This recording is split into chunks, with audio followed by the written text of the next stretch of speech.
Pros and cons of living in Seattle, Washington. Let's do this. So this video has been long requested. I have now been living in Seattle, Washington going on 15 months, and I finally feel like I'm in a place where I can give you guys an educated overview of my perspective on the pros and cons of living in this city. I'm going to start off with the pros because I have a larger list of pros than I do cons, and I'm just gonna kind of like rapid fire shoot them off. Grab a pen, grab a pencil, take some notes. Here we go.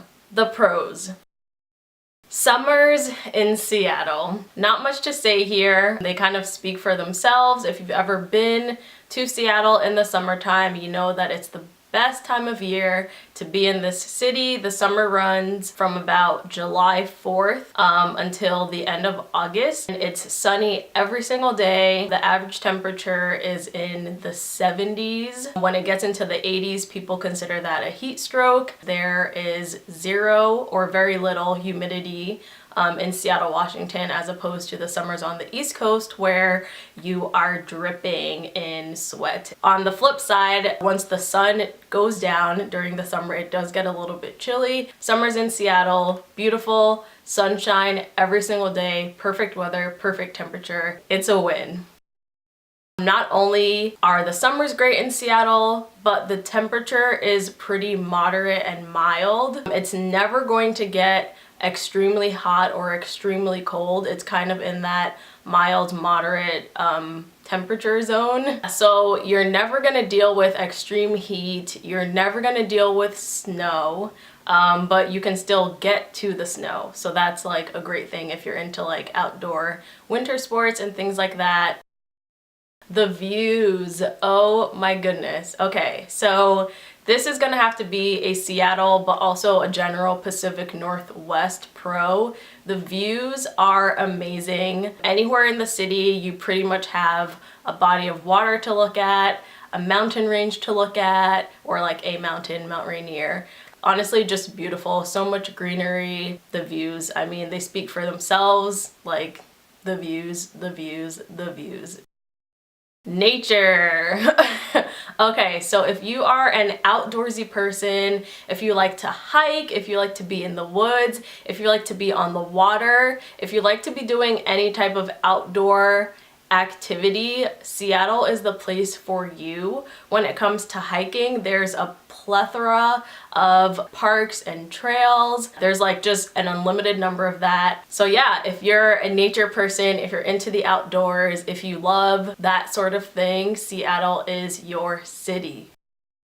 Public transportation. I don't know if this comes as a surprise to you guys or not, but I will give it to Seattle. We have very decent public transportation here. I did not have a car in this city for an entire year, and I commuted to work by bus. But they also have the light rail, which is kind of like an underground subway station that runs from the U District all the way to the airport. So any place in the city in between that area, north and south, you can catch the light rail. It's super quick. There's no traffic, obviously, because it's underground. Yeah, and then also you have a ton of bus lines that you can take that'll get you like from east to west, from north to south. If you're trying to get to like Tacoma or even I believe like Portland or Vancouver, you can actually take the train as well. Yeah, I would say that those are the three main forms of transportation in Seattle, and they're pretty decent. They can get you where you need to go. You definitely don't need a car to be in this city, but if you're trying to get to like the mountains and hikes and stuff, you might want to consider having a car. Walkability. So as an East Coast girl, you know, being born and raised in the Northeast, I am a city girl. I love to walk. I need to be able to walk. I prefer walking over driving. Yeah, and in Seattle, the opportunity to go for a walk and walk around are endless. You can get to a lot of places in Seattle on foot, which I think is awesome in comparison to other West Coast cities like LA, for example. I'm pretty sure that's not the case. If you're more into like the New York City vibe, like you want to be able to walk places, Seattle is awesome for that. I really like it for that reason. And if walking isn't your thing, you can also bike. Green spaces and bodies of water. Seattle, thank you for having so many parks and green spaces. Honestly, you guys, I have never been in a place with so many different parks. Just to name a few, you have Gasworks Park, Kerry Park, Discovery Park, Golden Gardens, Lake Union Park, Seward Park, Volunteer Park, Olympic Sculpture Park, Green Lake, Madrona Beach, Madison Beach, Alki Beach. Yeah, again, if you're into the outdoors or if you just like to go on walks to like clear your mind, to meditate, if you love that sort of thing, you guys, Seattle is your place. There are so many parks and so many parks with views of bodies of water, near bodies of water. I love water. If you love water, Seattle is your city. So along that same line of Seattle having a plethora of green spaces, the city is also very environmentally friendly and responsible. For example, composting is done in every single like house, building, apartment. I had never composted in my life, so I had to like learn the different things that had to be composted versus recycled versus garbage. Like they take that thing very seriously, and I think that's really awesome. The rest of America could learn a thing or two from Seattle about being environmentally aware and responsible. Seattle also is a very politically active city. You know, there's just a lot of people here that are aware of what's going on in the world, and yeah, they're pretty like vocal about it, they're pretty active about it. There's a lot of like protests that go down here, a lot of demonstrations. So if you're into that sort of thing, you can definitely find spaces to get involved.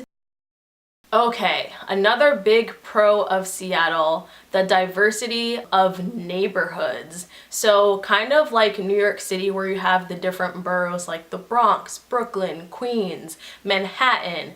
In Seattle, you have a bunch of different neighborhoods. For example, you have like Capitol Hill, Queen Anne, Ballard, Fremont, U District, and then you also have the International District with Chinatown. You have the Industrial District like Soto and Georgetown, and they're all so unique and different, you guys, and have their own like characteristics, their own what do you call it, vibe, you know, like within each little neighborhood, kind of like the different boroughs in New York. So in that way, you have a lot of different options in terms of neighborhoods to live in.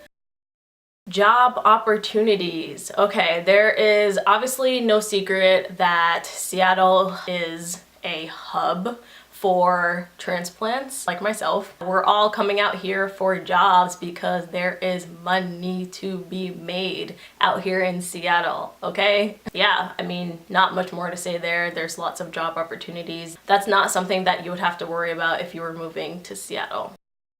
And the last pro on my list is the location. So just in general, the fact that Seattle is on the West Coast, which means that you have pretty easy access to places like Vancouver, Portland, San Francisco, LA, San Diego, Vegas, Arizona, you know, anything on the West Coast that you would want to explore and otherwise wouldn't have the opportunity to. Moving to Seattle would kind of, you know, give you the chance to do that a little bit more than you would if you were like on the East Coast or something. So those are my pros, and now let's get into the